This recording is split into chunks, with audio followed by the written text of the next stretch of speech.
Oops. Hello, everyone. Welcome back for another Zephyr Tech Talk. Really exciting to be back. So happy Wednesday and a happy 2024. I guess that's this time of the year.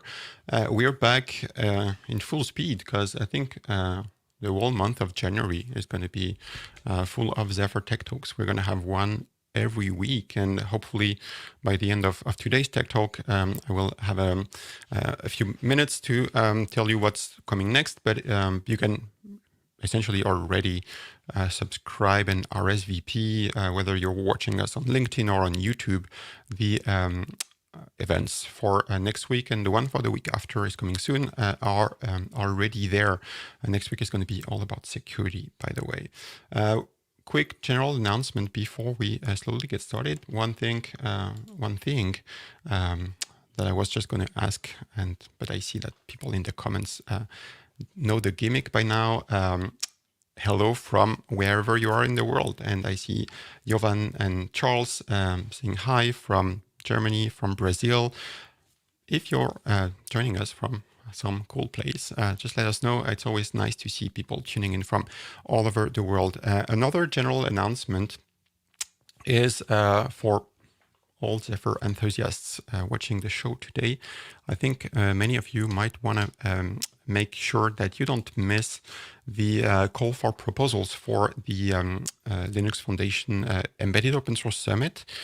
It's a pretty big embedded conference that alternates between typically between North America and Europe. So this year in April, it's coming up in the US, in Seattle, and the call for proposals is opened until this Sunday. So if you're watching live, so January the 14th, don't miss the deadline. If you have some cool Zephyr-based projects, if you are a Zephyr contributor, maintainer, working on some Zephyr internals, please share.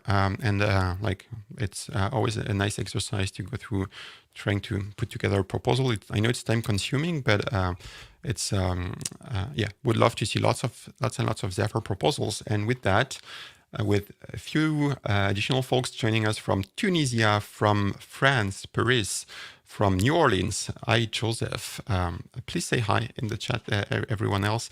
We're going to switch to today's guests and topic, which is going to be all about IPC and like making tasks and threads talk to one another in Zephyr.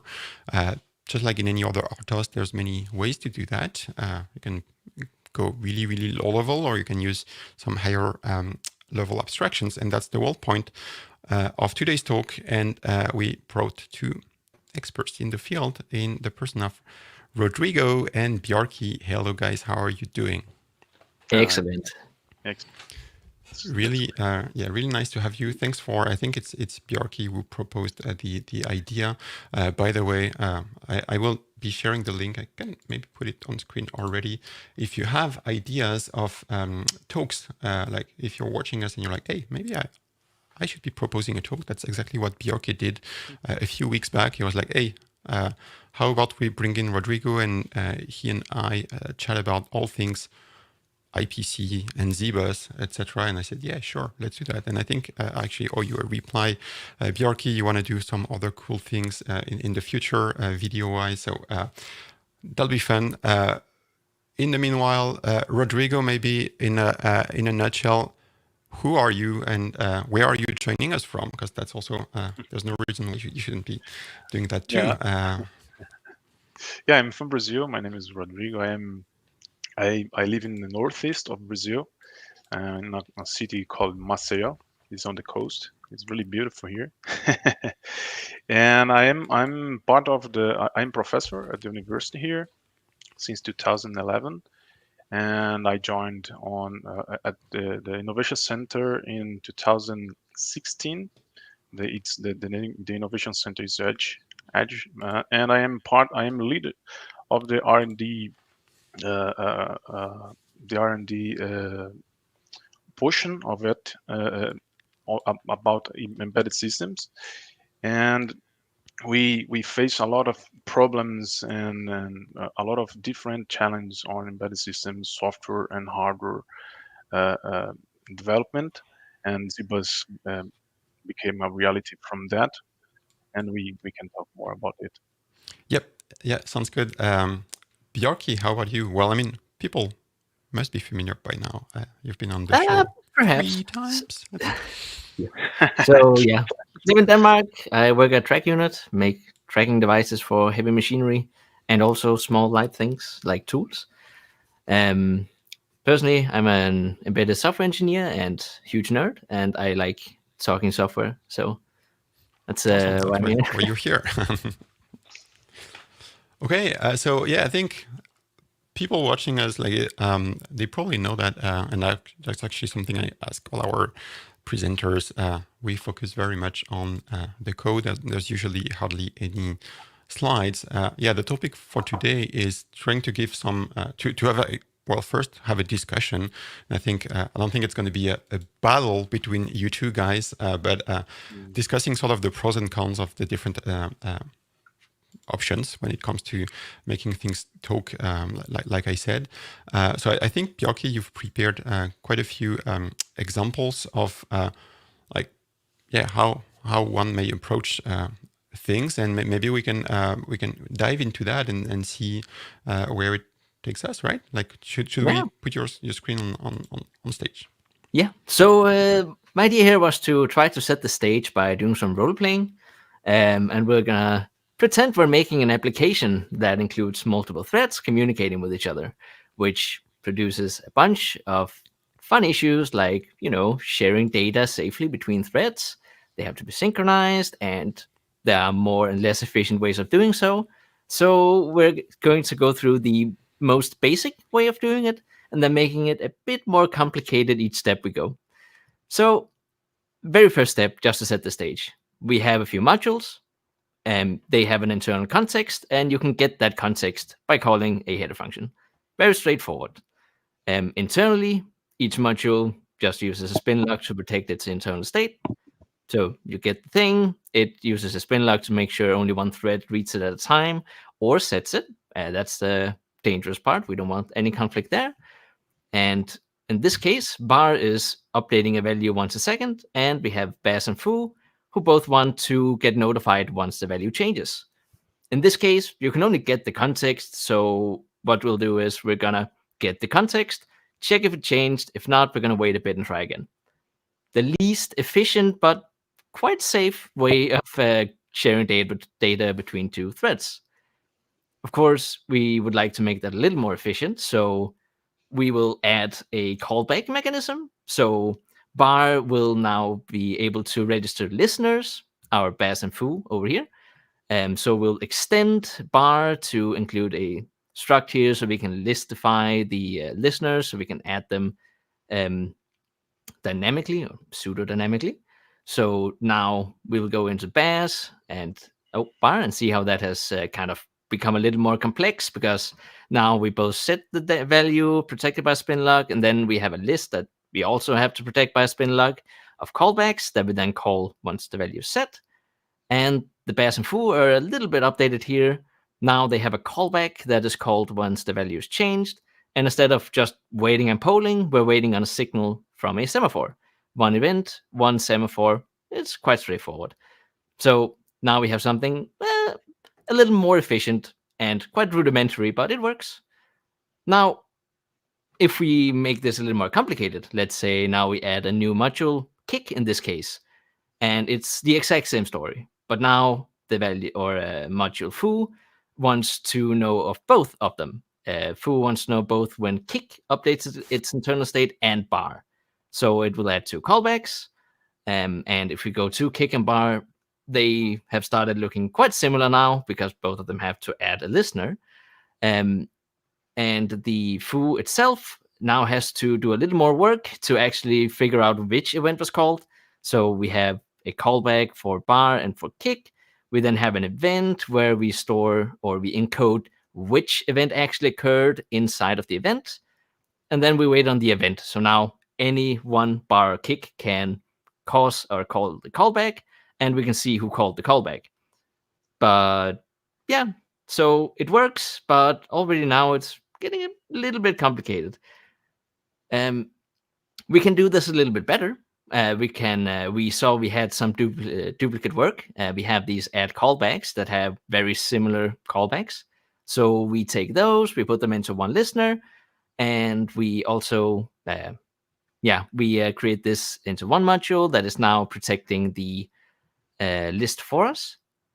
And we can now go back. We now go back and we refactor foo here to use the new add.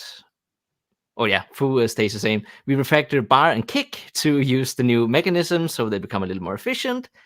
And now we have written quite a bit of code, and it still is not an application. It isn't doing anything. We're still working on making primitives to communicate between threads, and that's not exactly, let's say, efficient. It would be very nice if we perhaps had something that could do all this for us, so we could focus on actually making the thing do something. Rodrigo, do Yeah, you? yeah, that sounds like what you're doing at step 4, right? Like switching to Zbus. Yeah, so I think, and I was actually telling offline to Rodrigo that when we were back in Prague for the previous edition of the Zephyr Developer Summit that I was just mentioning in the intro, I was interviewing you and recording a video where I would ask you, what is Zbus and like what's the story behind it? And I screwed up the recording. So I guess I get to ask you again.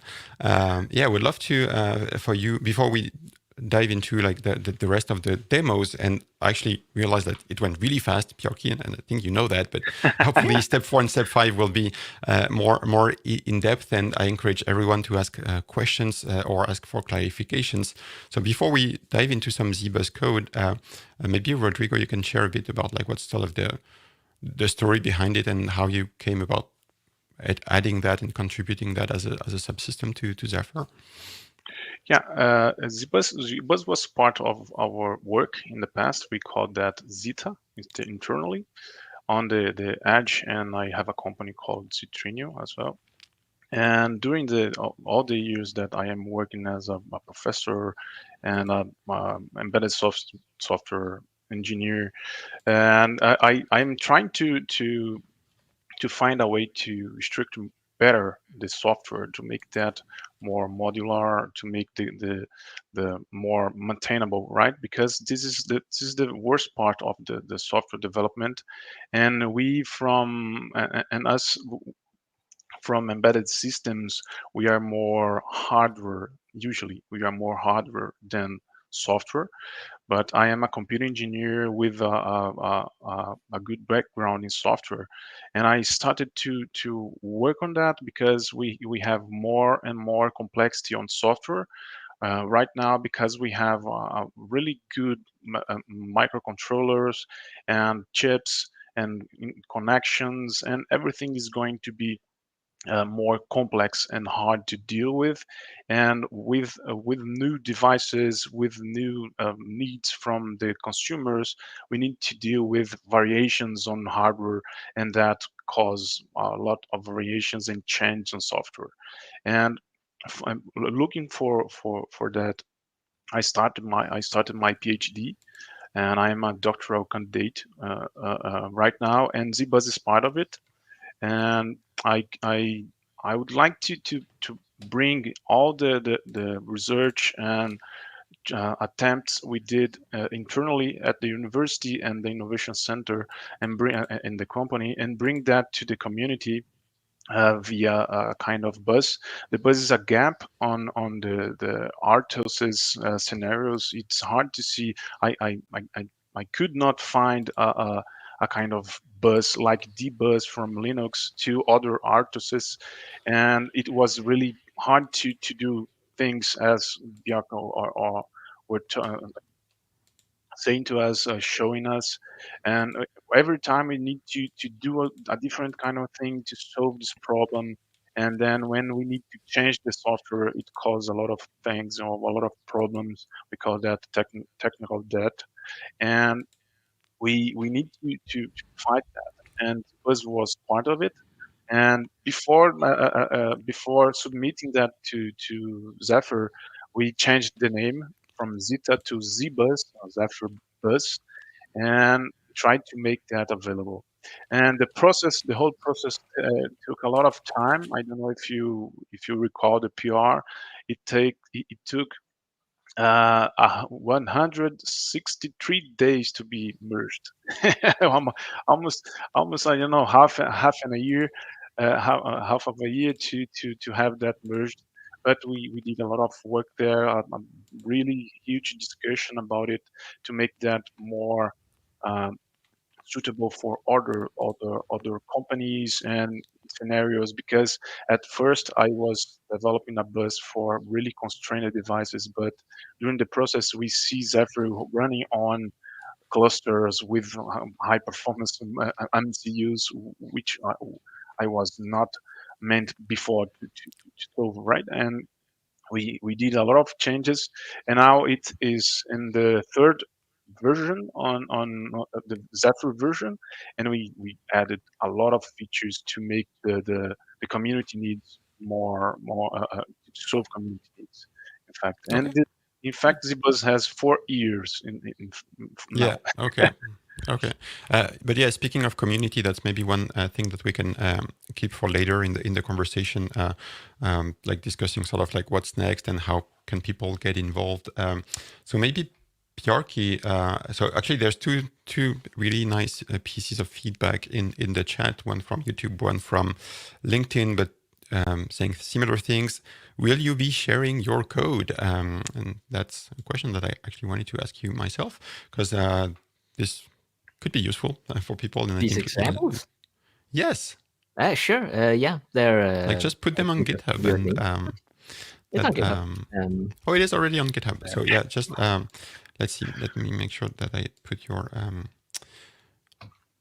yeah, and don't worry, I will. I can share the link. Well, I mean, it's here. Oh, you can see on, it. on this on yes. Now it is. Yes. I should have warned you that I was sharing your screen, but yeah, and I will put it again as a reference for people. But yeah, thanks for doing that. Committed 1 hour ago, and that's nice. That's what you want to see. Last minute presentation preparation. Yeah, so let's. And actually, Luc is also commenting on the fact that the pace was all right, fast but good. So let's see about. Yeah, one just as a comment, and I'm sure others and watching us might be wondering the same. One thing that I think when I hear buses and frameworks are like, sure, it's going to make my life easier, but how about the performance impact? How about the footprint? So I'm sure you will be covering that. So yeah, let's see how would we have the listener story done with Zbus then. Okay, so continuing, we had essentially the best naive solution I could make in kind of a normal amount of time. Not exactly 163 days to do it properly, but something that works. So how about switching It to doesn't using have C++? unit tests though, right? Like it's just No, yourself. You're there's nothing. confident. You're confident that you did it right. And that I copied everything correctly. Sorry, the 163 days was the PR, right? The development. Right. Yeah. The review, not the writing. Yes. More than that. Okay. Yeah. I did not even have 163 days. So yes. So trying to essentially rewrite this to not do all of this work and just use Zbus instead. Just get to use an amazing piece of software, Zbus. Well, bar here is publishing data, and it is of this type. So we create a channel that has that type. That was all of the work we needed to do to be able to share data safely. Baz, same story. Foo and Kick could all share their data, and now they can all do that. And it takes up about this amount of code in the header. If we then go to the actual implementation, we define a channel. So name of channel, type of data. Once we want to read the data, we read it. And this is, of course, safe, thread safe. Then we modify the value, and then we publish it to the channel. And that's all we really had to do. Anything else is up to the listener to register, to wait for the event on change. So all of the code we just did is just already there. So if you go to the listener here, let's take Foo, which was listening on 2 channels. Of course, we will define a channel to that because once things are this easy and convenient, why not? We then define a subscriber and a channel. So essentially, we have a subscriber, which is all the data we need to be able to wait for something. So this was the event that we saw before up here. Then we want to wait for something to happen on the bar channel. So we added to that channel our sub to the channel presented by the bar. And now we start out by reading the data here. And we just read it straight out off of the, what's it called, channel. Then we wait for any thing to happen. So, oh, I'm actually missing a, well, whatever. I should also have done this. There, perfect. Now we're waiting on both channels. So, of course, we want to be waiting both on bar and on kick. Perfect. Once we get an event on any one of them, we can check which channel the event was on. If it was the bar channel, then we read from bar and publish the data just as we did before. And if it's the kick channel, we read from the kick channel. So essentially, all of this is just given to us. So this is the same application, essentially. Nearly.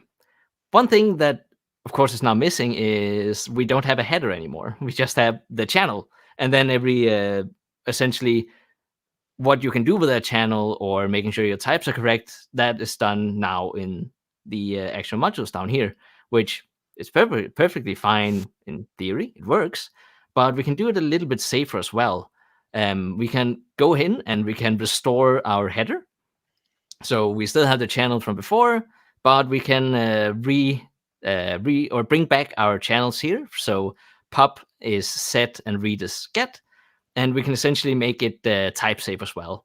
So if we want to get bar from the bar channel, actually typecasting the value correctly is now also made safe by wrapping it in this little wrapper. And the same with reading.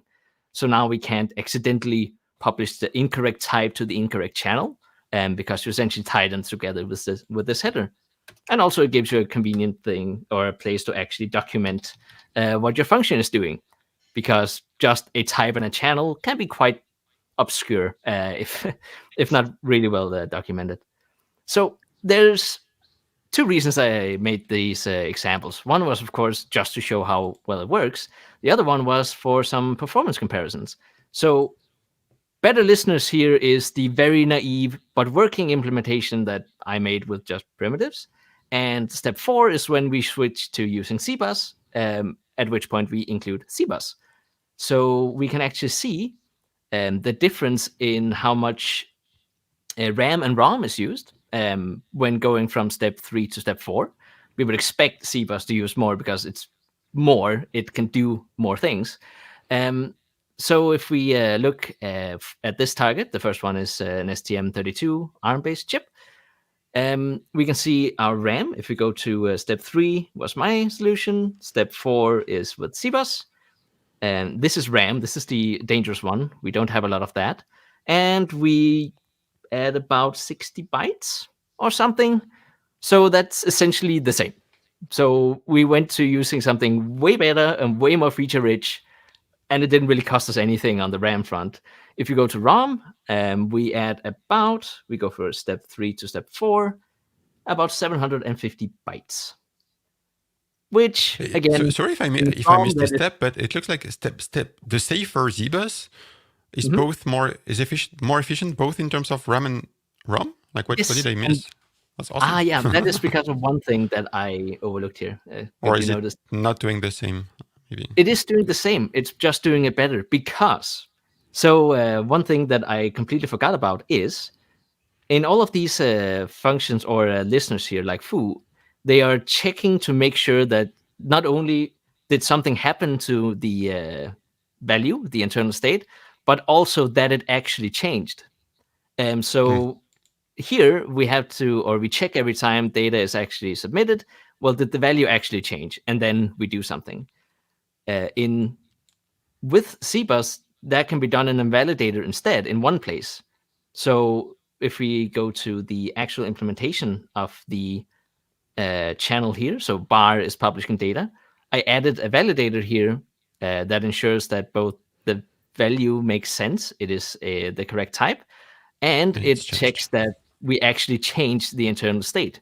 That way, every listener doesn't have to also do that. So it's a little bit more efficient if you're not entirely sure of what data is on the channel.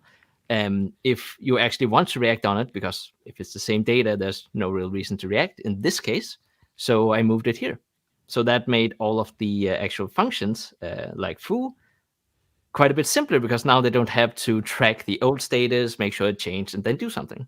So that's why the last step is a little bit smaller as well, because I could reuse the validation within the channel itself. It's one of the features of Zbus. Nice. Speaking briefly, speaking of features, one thing that's maybe not visible in the samples you show, Luke is asking whether there can only be one publisher per channel. Is this like just one too many? I guess not, right? It's many too many. Rodrigo, yeah. Rodrigo, take this one. It's many too many. You can have any amount of publishers for a channel, and observers as well. It's many too many, in fact. Yeah. Okay.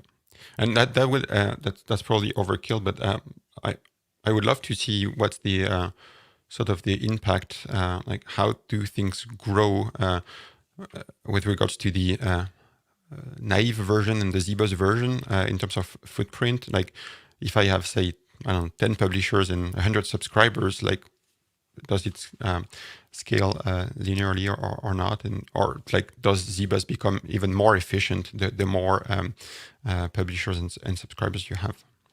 Yeah, it depends on the channel definition. In fact, for the observation, Your audio for observers, observers, you just have to create an observer. The observer is really small, and you need to create an observation. It's really small, so it's linear. You scale linearly, but it depends on the data. If you have small channels or with small message inside the channels, you will have small channels, right?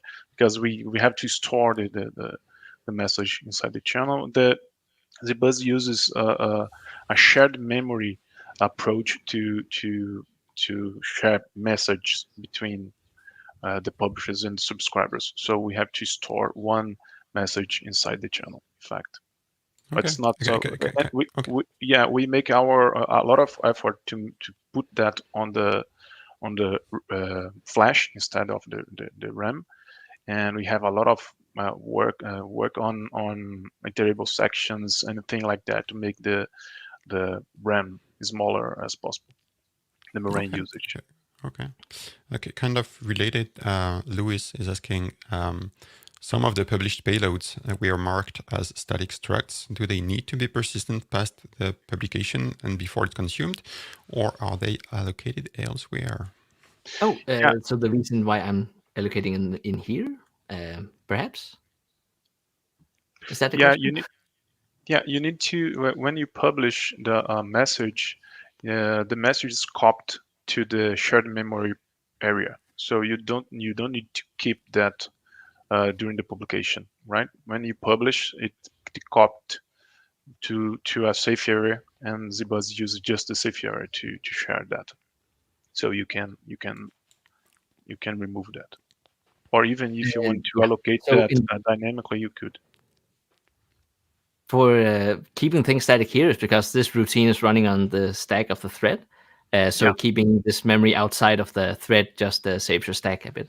So that's the only reason they're static. They could very much be non-static. I would just have to increase my stack. So that's just why they're static out here. Optimizations. There's only one batch routine, so they can be static. Yeah, sounds good. Okay, so that's great to see some nice technical questions coming in. I don't know, Rodrigo, like, did you want to, I would love to, like, there are some concepts that were briefly mentioned already, like the validators, etc. I think maybe you've prepared more content around that, or like is there more that you want to share in terms of like what Zbus Yeah, is capable yeah, I of, and some tips and tricks maybe? yeah, I'm going to show you something that I'm planning to the future. Okay, And around that, we have a lot of concepts and things like that, and where we can show different features and approaches. Okay, I'm not going to talk about the documentation and things like that, but I am showing different features of Zbus. great. In this, Maybe just quickly, and sorry for interrupting. Since we're sort of still wrapping up the previous demos, we might as well take George's question already. Where is Zbus stuff happening? Basically, like, is this happening in the same critical section the scheduling is performed in? the Zbus event dispatcher. We don't have a central event dispatcher in Zbus.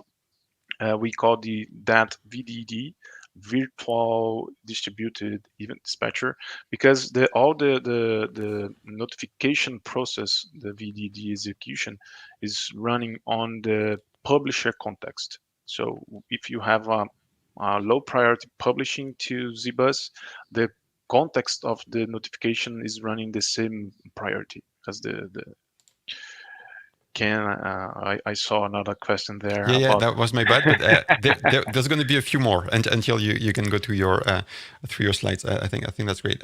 So yeah, okay. I think that actually answers George's question. Let's take this one then. Can I use Zbus in a multi-core MCU, or can Zbus benefit from running in a multi-core environment? Yeah, for now we have to have two different Zbus, one each core, because when you have mood cores for RTOS, it's like Zephyr, you need to have two binaries, right? And we this is a kind of roadmap feature I'm planning, is to implement a mood core Zbus and a mood target Zbus. But for now, you need to have two Zbuses, one on each core, and you can make some synchronizations with that, but we don't have that feature native supported yet. Okay, great. So yeah, I'm sure people appreciate the answers. So please keep bringing the questions. I think this one actually I'm super glad Usman is asking, because this was something I was going to ask. Is there a way to use Zbus over some different transport protocols like UART or I2C to do IPC between two separate controllers? I was also thinking and wondering if at some point it would make sense to have some kind of like almost transparent bridge between something like Zbus and the topic namespaces and something like MQTT to have some like transparent messaging that could eventually go over TCP and over the internet. So Yeah. Thoughts or comments there?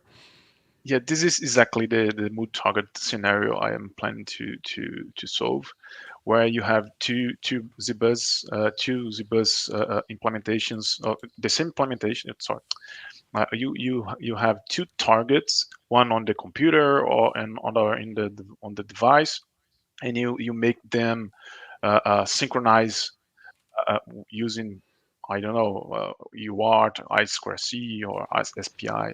This is a mood target scenario we are aiming to solve in the future. If you guys are willing to help me on that,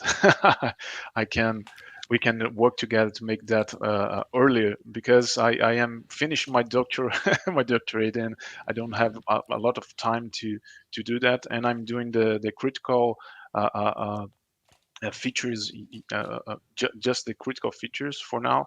But in the future, I am planning to do this kind of thing, and other integrations with other modules, for example, submodules, for example, the modem, GNSS input, and other. I would like to integrate them with Zbus, because everyone that uses Zbus can have the events easily from those subsystems. It would be okay.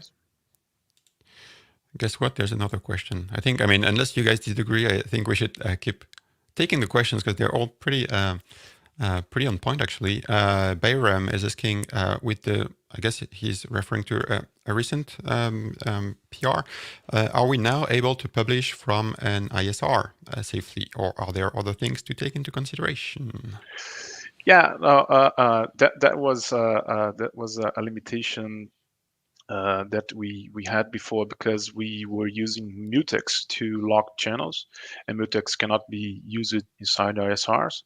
But I replaced that with semaphores, but I add a kind of priority boosting protocol called the HLP, highest locker protocol, and with that we can send we can use chan pub, read, claim, and finish and notify inside ISRs, which can save us a lot of work, because before we need to use a kind of indirect interaction with the Zbus through work queues or something like that.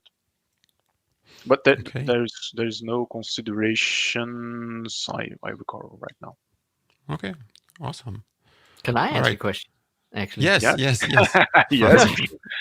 So one thing that is kind of limiting is the size of each event. So of course it is like a bus 2 transport events, but how if or let's say you wanted to transport a large data type of some sort. Let's say it's 1,000 bytes. How would we do that over Zephyr or Zbus? Yeah, we can do that. I answered that question on the Zbus channel, Discord channel yesterday, I guess. It was a really huge struct with a lot of information. I don't know, 600 bytes, and the guy was trying to exchange that information using Zbus, and I told him to use a pointer. In fact, you can use a pointer, and you can use a claim finish approach on the listener to read the data from the source without changing the things, right? I don't know if I'm clear here, but you can populate the data inside the channel. Instead of you have a local copy of it, you can use directly the message inside the channel. And when you notify that, because you have to claim, change the data inside the channel, the message on the channel. When you finish, you finish that and call the notify. When some thread that observing that is observing that receives that, you can claim, use the data, and finish. But no copies on the process. You can do that in using Zbus. You can claim. This is a claim finish approach. Is almost what we have on the circular buffers for on Zephyr. You can claim finish, use or not that, and then when you claim, you finish, another thread can claim and finish. You can use directly the message on the channel without copying that. You don't need to publish. You just need to claim, change, finish, notify. It's a different approach of using that. Is that clear, Bjarki? Yeah, I think so. But is the notify, do you manually do that, or is that just when you release it or unclaim it? You say you're finished, It's, it does then no, notify? it's manual. It's manual. You need to notify. When you finish, you need to notify, because sometimes you just want to read the data. If you would notify all the times you finish, you don't. Yes. It would not be useful for reading, right? So you Yeah. need to claim, finish, and notify. This is the actual way the Zbus is done automatically. Lock, unlock, change the message, unlock, and then send the notifications. It's just I did that to make that more granular. You can lock, unlock, and notify. It's just that, and you using that you can do a lot of things. And you have the user data pointer where you can put some extra data there, and you can use claim finish and user data to do whatever you want, in fact, and the validator. Yeah, the really huge data, it can still live out of bound. Like you can use Zbus just for saying, hey, there's this huge chunk of data that is now ready for you to consume, but it doesn't have to be in the actual message, I guess. Let's see, we keep getting questions. That's great. Johan, what would happen if one of the Zbus consumer or producer crashes? Is there a way to make sure that it doesn't miss any messages? So is there some notion of quality of service and buffering and auto replay that can be configured?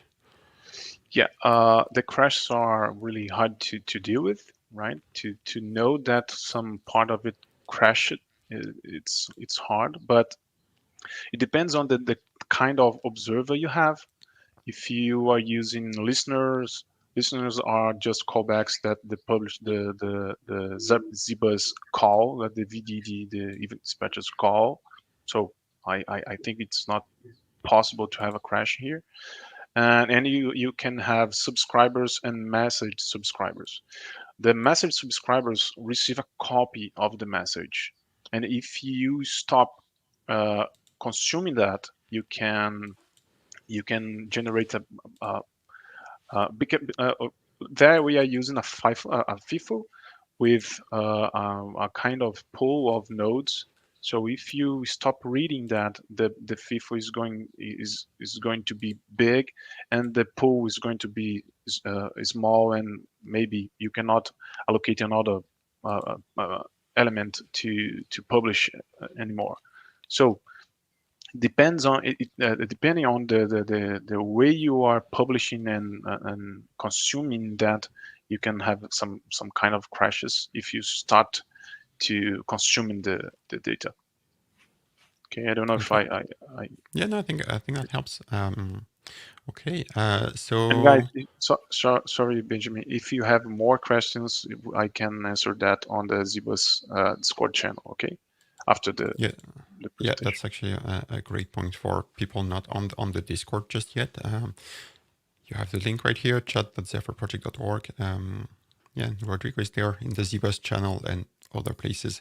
All right, so we have, I think, yeah, a bit less than 20 minutes left.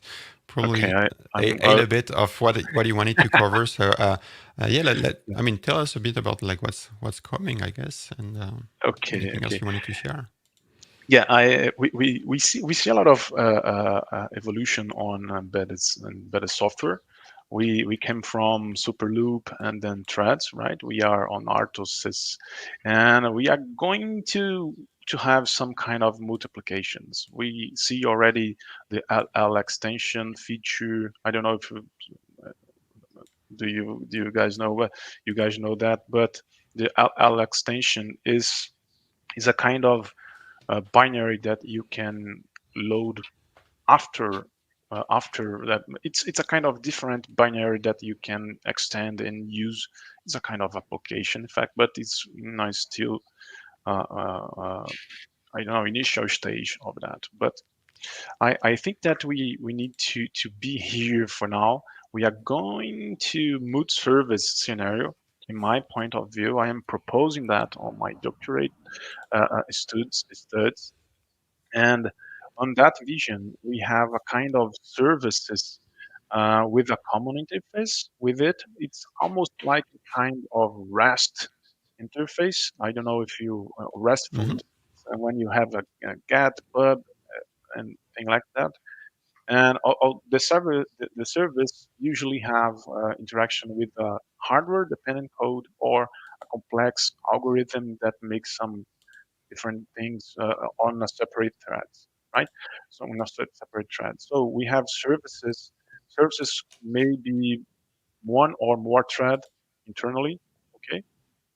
And you should need have that talking to the application logic without hardware dependent code or complex algorithms. You can call that directly and interact with the application logic.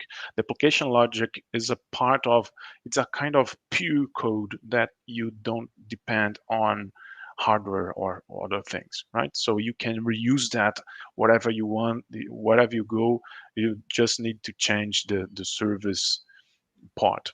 And taking a look at and of course using Zbus on the communication. Okay, and one example of service here, I am using inside the service on that architecture called hexagonal architecture or ports and adapters. If you want to read more about it.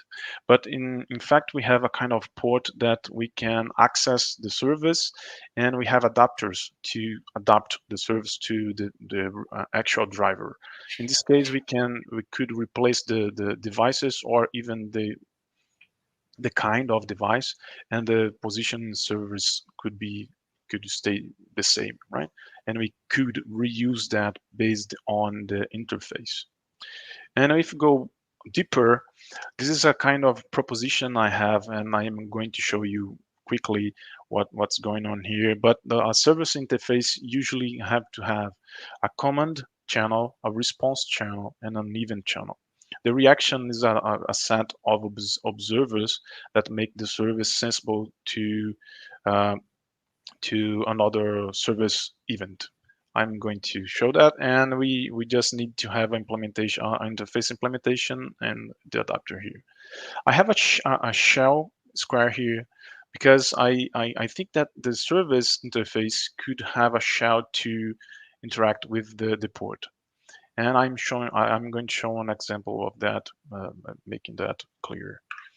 For example, if we have a button to blink an LED, it's really a simple piece of code, right? But if we do that in a really straightforward way, just like the button sample, we just have the code mixed.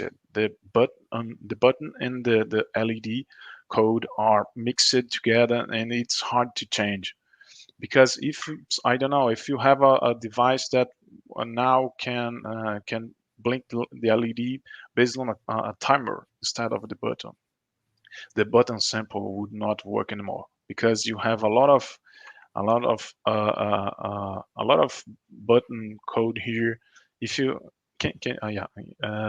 if you take a look here at button, oh, sorry, it's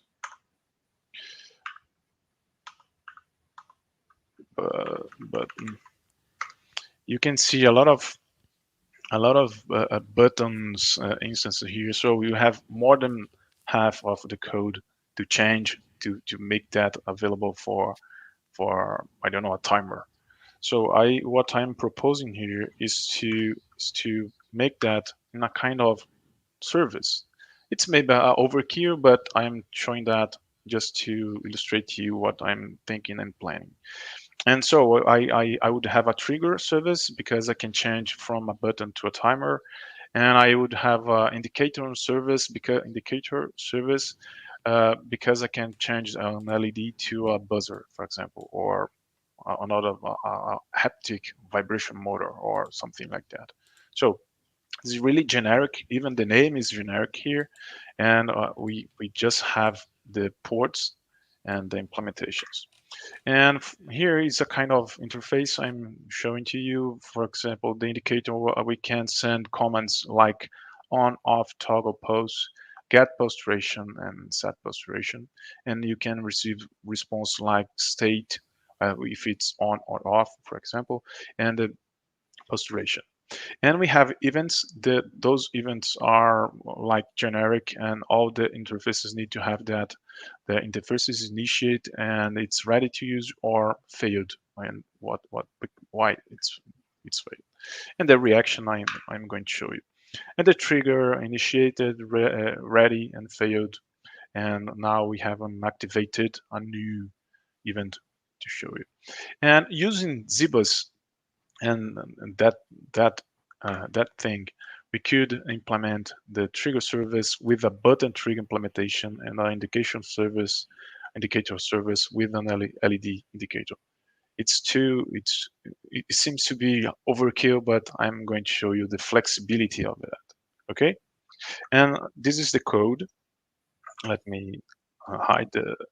I'm going to start with the indicator. Here I just have, as Bjarki had on his sample, we just have the channels I mentioned: command, response, and event. Command, response, and event. And we have the message here. I am using a kind of approach I saw in Rust implementation. the enum from Rust is really powerful, and you can have, instead of just values here, numbers, you can have different kind of structs, and I am using that in the same way, and I have a type, and the types are kind of enum, and if you have a data that differentiate the types, you would have a union here. It's more clear on the response type, where we have the type state and post, and both are here on the union. So when you have a message, you can check the type and use the proper data. This is the really simple approach. It's not so simple, but it's a really generic approach. It's not so safe as Bjarki said. You can face some issues here when you are using that. But if you use that in a proper way, it's hard to get wrong behavior. And you just have that for events as well, and where you have the error code. And I'm going to show you some how to use it. And for the indicator, I have a dot C, right, where I usually define the channels.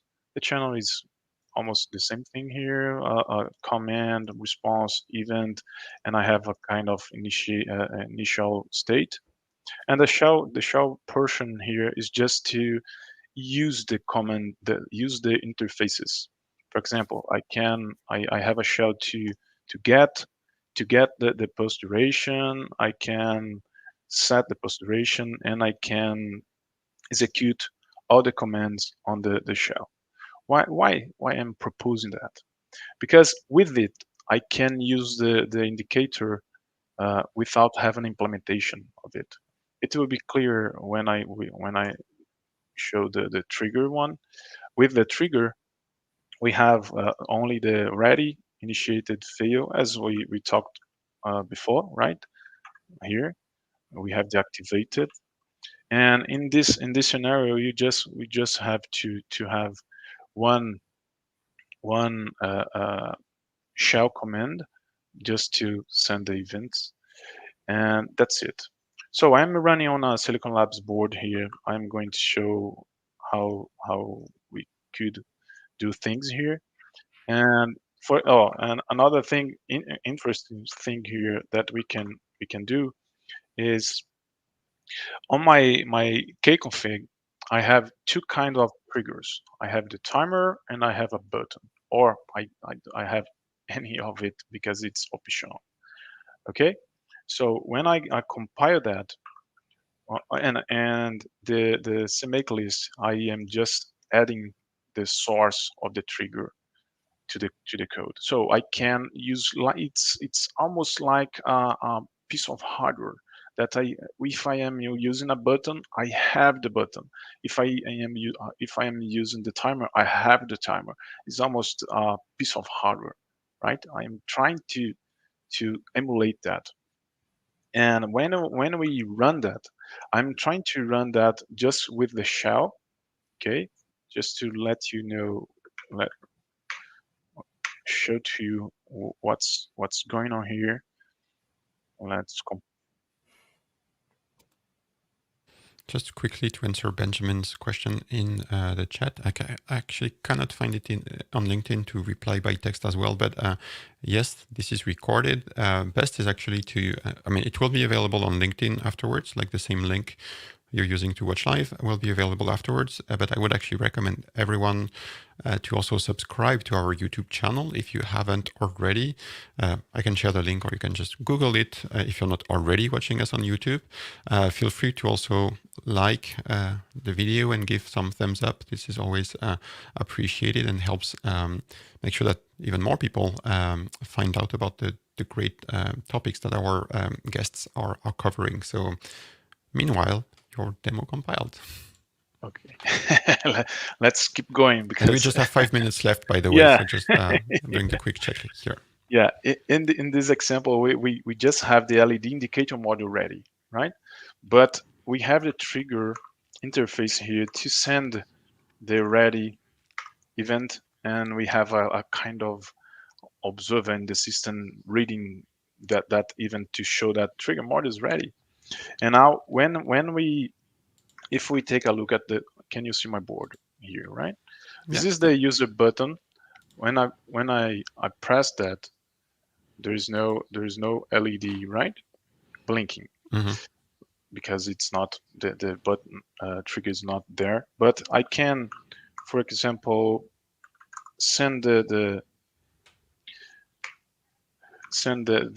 activate shell, and that's done. So I can test the indicator just by using a shell with it, because I'm using the trigger interface for that.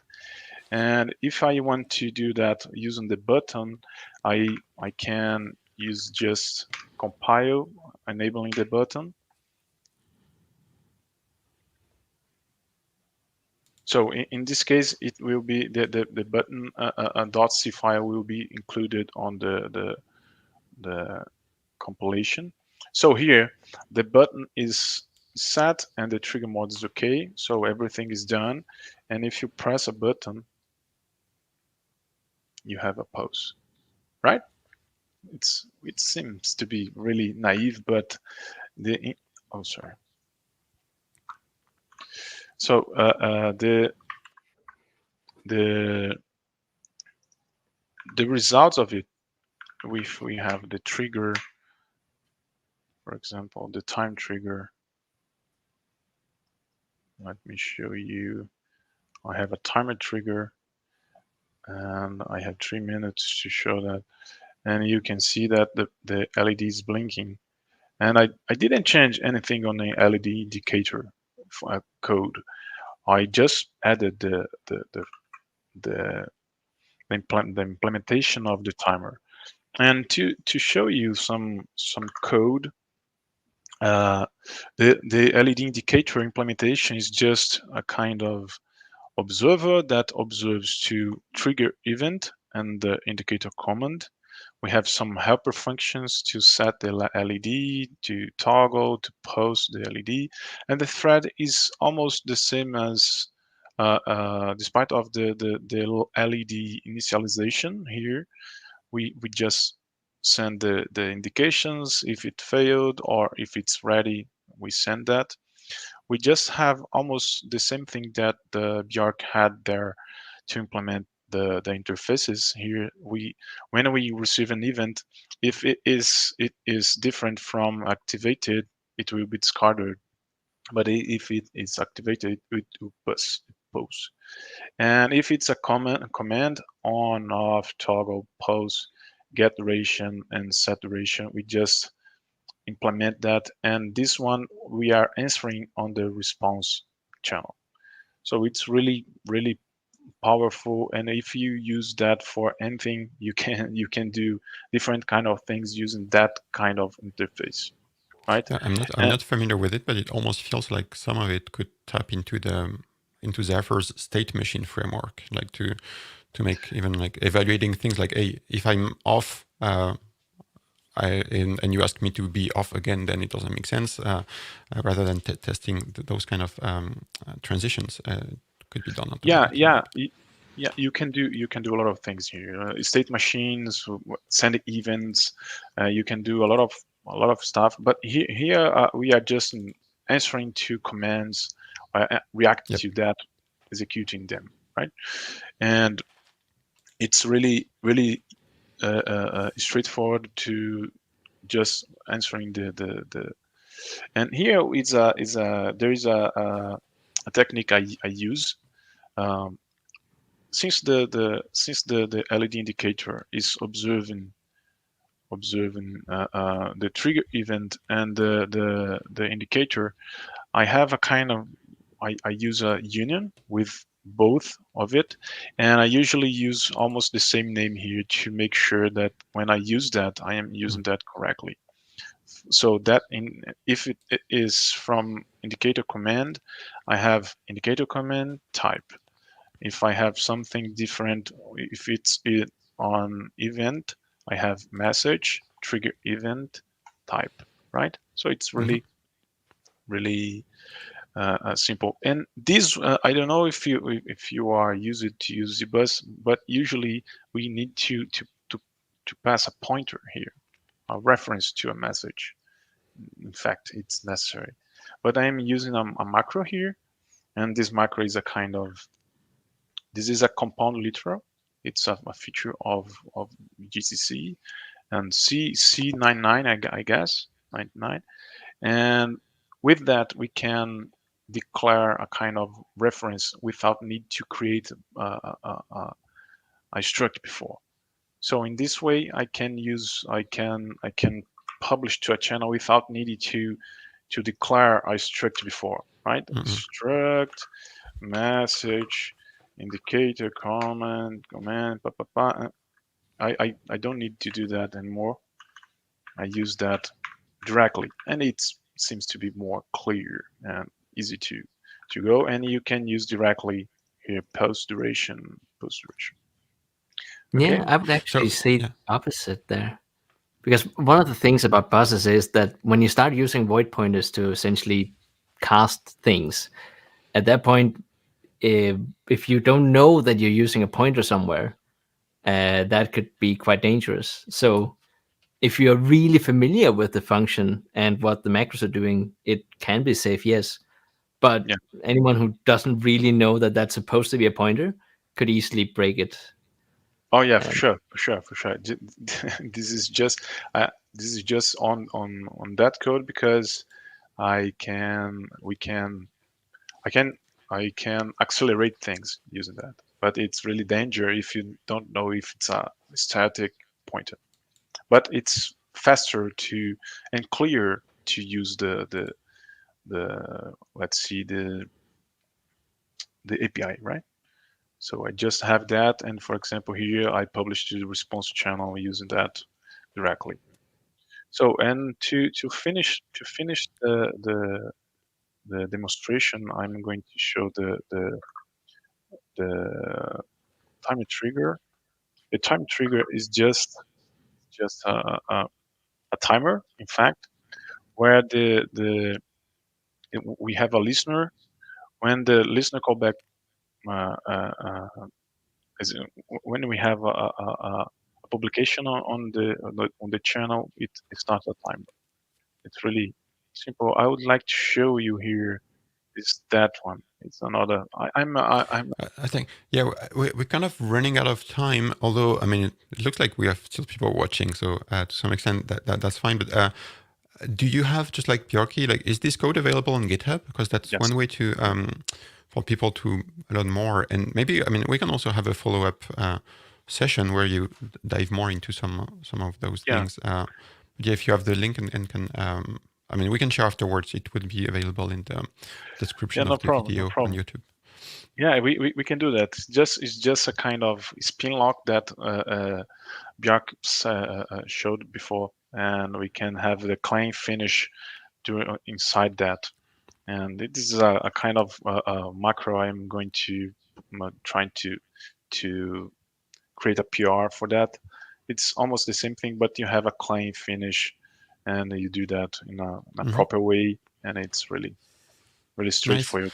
Nice. Yeah. Speaking of which, we will take it offline. So Kerem is asking. He has some questions around best practices around claiming a channel and whether copying data, like how it should be done. I would recommend, Rodrigo, that you answer Kerem directly on LinkedIn, so people watching the recording, they can see the answer live. And quickly, a plug, I guess. Hikmet is mentioning a repo. I don't know if you know that one, Rodrigo, but he's been doing a lot of stuff with Zbus apparently, and has some cool demos and architecture diagrams available on GitHub. I know that, Rodrigo, you also have really nice ones in the documentation, so maybe there's some collaboration opportunity or some things that could be contributed there. With that, I think we need to wrap things up. Again, we are way over time, but people are still here, so we have time for proper goodbye. Just briefly, like I said, and like I mentioned, we will be back every week, at least this month. Next week, we're going to talk about all things security and detecting security threats live in Zephyr environments. This one is not live just yet, as in not announced. You cannot subscribe on YouTube or LinkedIn just yet, but know that in 2 weeks from now, it's going to be all things ZMK or ZMK, the Zephyr keyboard, like open keyboard framework, Zephyr-based keyboard framework. This is going to be really cool. Really looking forward to that one. With that, let me bring everyone back on stage. I think this was really great. I hope people enjoyed it, but from the feedback, it looks like people did. Lots of great feedback in the comments as well.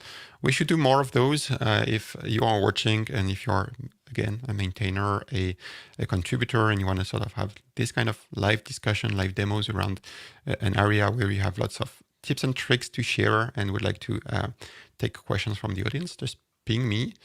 And yeah, I think that's it for today. Rodrigo, have a good rest of your afternoon, I guess. And for us, Bjarki, we're getting into the evening.